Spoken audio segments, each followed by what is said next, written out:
NZXT bikin air cooler. Halo, ini Obrol Tok dan aku Latansa. Ya pura-pura nggak tahu ya. Padahal di belakang kita udah ada boxnya NZXT T120 RGB.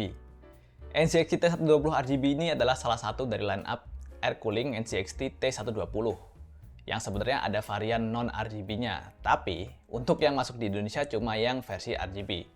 Nah, karena kita udah ada barangnya, udah ada sampelnya, maka di video ini kita langsung aja bahas dan tes. Oke, kita langsung ke fisiknya.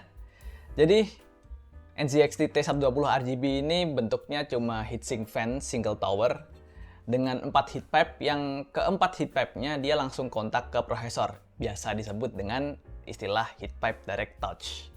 Bobotnya relatif berat, jadi bisa dibilang materialnya relatif padat.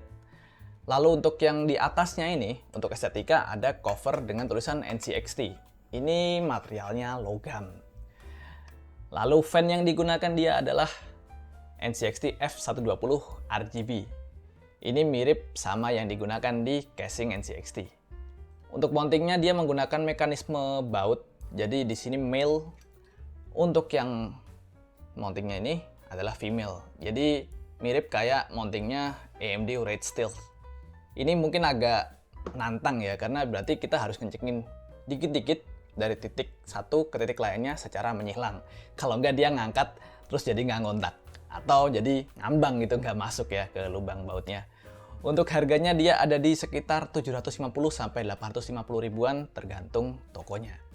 Oke, sekarang kita langsung masuk ke bagian pengujiannya. Setup buat nguji yang aku pakai kali ini masih sama, prosesor Core i7 12700K dengan setting overclock ke 5 GHz dan power limit tanpa batas. Case menggunakan medium form factor, tidak diuji di atas bench table biar menggambarkan orang-orang pengguna PC pada umumnya. Lalu untuk ruangan, aku pakai AC dengan setting temperatur di 26 derajat Celcius. Prosesor dipasang menggunakan bending corrector frame biar nggak ada cekungan. Ya, penyakitnya prosesor Intel LGA 1700. Aplikasi thermal paste aku menggunakan metode X dengan thermal paste yang dipakai yaitu ID Cooling Frost X35.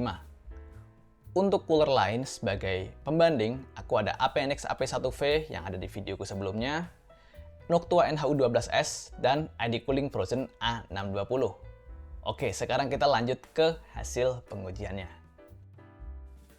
Oke, data pertama kita, kali ini kita menggunakan Cinebench 2024. Ini adalah benchmark yang menguji kemampuan prosesor dalam melakukan render scene 3 dimensi. Dia memakai seluruh core prosesor, jadi ini bisa digunakan sebagai gambaran situasi terburuk buat prosesor dari sisi daya dan suhu. Jadi benchmark ini secara natural dia bakal membuat cooler akan kesulitan untuk mendinginkan prosesor tersebut. Nantinya di sini bakal kelihatan cooler mana yang bisa membuang panas lebih banyak sehingga prosesor mampu berjalan di wattage yang lebih tinggi, yang pada akhirnya wattage lebih tinggi tadi membuat clock lebih tinggi dan skor Cinebench 2024 juga semakin naik. Oke, kita ke chart pertama, ada Cinebench 2024 average package power. Di sini kelihatan ya, ada dua grup data, yaitu 100 derajat Celcius TJ Max dan 85 derajat Celcius TJ Max. TJ Max ini adalah maksimum temperatur di mana prosesor masih boleh berjalan, dan kalau misal sudah mencapai temperatur tersebut, dan ternyata panasnya nggak bisa dibuang secara maksimal oleh coolernya, prosesor akan menurunkan clock dan voltage-nya untuk tetap berjalan di batas aman TJ Max tadi. Jadi misal udah mentok 85 derajat Celcius nih, coolernya udah, kesulitan, dia bakal pelan-pelan nurunin clock-nya. Itu namanya throttling. Jadi di sini bisa kelihatan cooler mana yang bakal paling efektif membuang panas. Di sini data pertama ada 100 derajat Celcius TJ Max, kelihatan bahwa cooler NZXT T120 RGB ini nggak terlalu beda jauh dibandingkan cooler-cooler single tower yang aku uji, yaitu APNX AP1V dan NHU12S dari Noctua. Tapi di batas TJ Max 85 derajat Celcius kelihatan bahwa dia ternyata cukup kompetitif buat kelas single tower. Walaupun ukurannya compact ya, ukurannya kecil. Dia bisa membuang hingga 147,63 watt panas yang terlihat dalam bentuk package power dibandingkan lawan-lawannya yang nggak sampai 142 watt. Oke, berikutnya adalah data clock. Average core clock ini hasil dari wattage yang bisa disedot prosesor tadi. Di sini kelihatan efek sampingnya adalah clock di 85 derajat Celcius TJ Max menggunakan NZXT T120 RGB bisa berjalan di 4,237 GHz dibandingkan lawan-lawannya single tower yang nggak sampai 4,2 GHz. Sedangkan untuk 100 derajat Celcius ya nggak ada bedanya, cuma 4,4an, dan itu beda cuma sekitar 10 sampai ya paling 10-an MHz, itu nggak signifikan, itu masih masuk dalam margin of error. Data terakhir dari Cinebench adalah multi-core score, yaitu tadi efek samping dari clock yang berjalan pada prosesor tadi. Kalau clocknya makin tinggi, skornya makin tinggi juga. Kelihatan bahwa di NZXT T120 RGB, skornya hampir 1000, kurang 1 poin aja.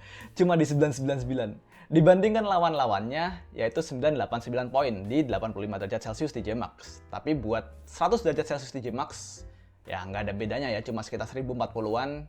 Jarak cuma sekitar 3 poin, itu nggak signifikan. Oke, sekarang kita lanjut ke pengujian berikutnya, yaitu adalah Linux Kernel Compilation.